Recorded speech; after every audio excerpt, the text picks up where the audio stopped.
क्या अमेरिका, आपको लग रहा है कि समर्थन नहीं मिला नेटो से, इस वजह से पीछे हटा है, 2 हफ्ते के लिए जो फैसला टाला है? हालांकि मुझे याद है आप 2 दिन पहले भी कह रहे थे आपको नहीं लगता ये अमेरिका कूदेगा। नहीं, बिल्कुल। देखिए, बिकॉज जो प्राइमरीली रीजंस हैं वो डोमेस्टिक हैं और स्ट्रेटेजिक हैं। देखिए, ये 1992 से चक्कर शुरू हुआ था कि ईरान न्यूक्लियर बॉम्ब बना रहा है, न्यूक्लियर बॉम्ब बना रहा है, तो क्यों अभी तक अमेरिका ने हमला नहीं किया इजराइल के साथ मिलकर ईरान के ऊपर? फॉर द सिंपल रीजन कि ईरान का कहना था कि हम तो डूबेंगे सनम, तुमको ले डूबेंगे। आप ईरान का एग्जिस्टेंशियल थ्रेट डालिए तो हम फायर ऑफ कर देंगे मिसाइल्स टुवर्ड्स सऊदी अरेबिया, हम फायर ऑफ कर देंगे, माइंस लगा देंगे गल्फ ऑफ हॉर्मुज में, किसी टैंकर को जाने नहीं देंगे, तेल की कीमतें $120 $150 प्रति बैरल बन जाएंगी और पूरी दुनिया की इकोनॉमिक तबाही हो जाएगी।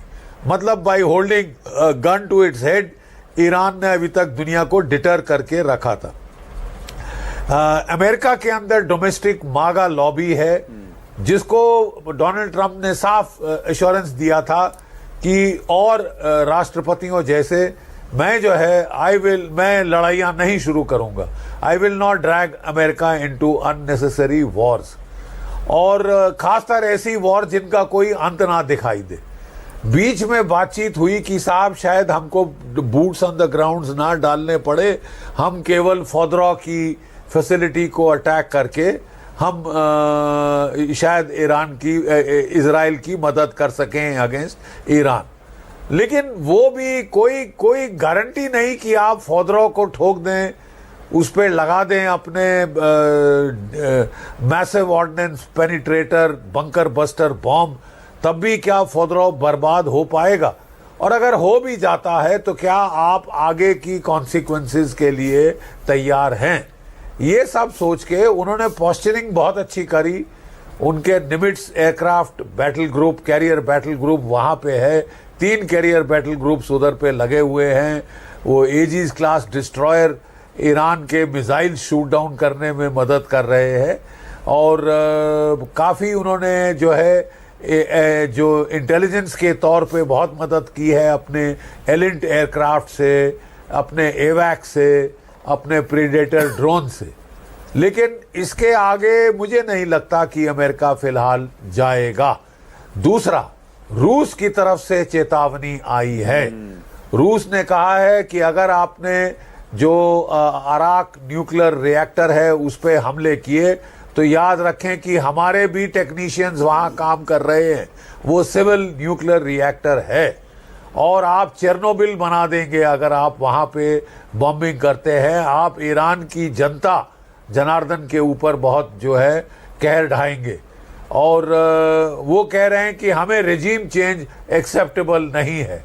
रूस के पुतिन साहब ने ये साफ ये चेतावनी दे दी है, और उन्होंने तो वो जो नेटो के देश हैं उनको भी चेतावनी दी है कि आप भी बीच में मत कूदें, आपके लिए भी कॉन्सिक्वेंसेस हो सकते हैं।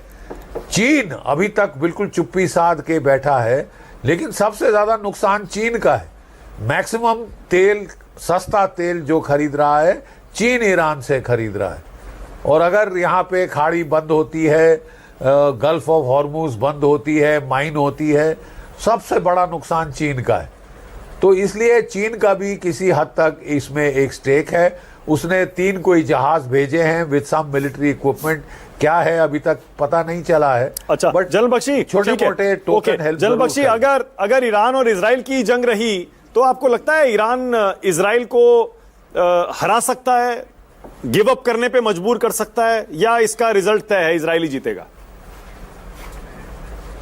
देखिए, अभी तक तो इजराइल हावी है, एयर सुपीरियॉरिटी इजराइल के पास है।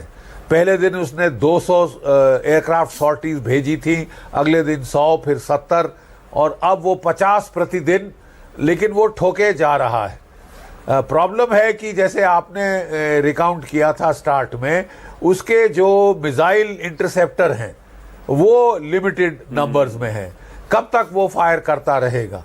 अब ये स्टैमिना की बात है दोनों देशों के अंदर कि कौन ज्यादा देर मेंटेन कर सकता है, कौन ज्यादा देर दर्द, इकोनॉमिक पेन सह सकता है, मिलिट्री दर्द सह सकता है।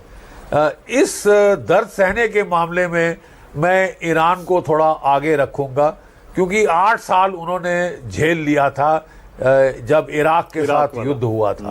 1 मिलियन कैजुअल्टीज उनकी हुई थी और वो उसकी झेलने की क्षमता बहुत है। मतलब it's one of the highest in all the countries in the world. जो शिया लोग हैं जितना वो सहन कर सकते हैं, मार्टिरडॉम की जो ट्रेडिशन है वो थोड़ी ज्यादा ही है।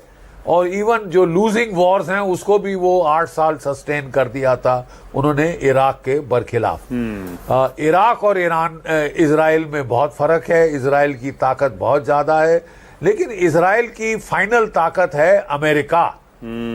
फाइनेंशियल एड वहां से आ रही है, मिलिट्री साजो सामान सब वहां से आ रहा है। और अगर अमेरिका जो नहीं कूदने के इंडिकेशन आ रहे हैं युद्ध के अंदर, ये इजराइल के लिए थोड़ा झटका है, साइकोलॉजिकल प्रेशर भी डालता है। जब ये शुरू हुई थी तो ईरान ने कहा था हम 12 से 15 दिन के युद्ध के लिए तैयार हैं।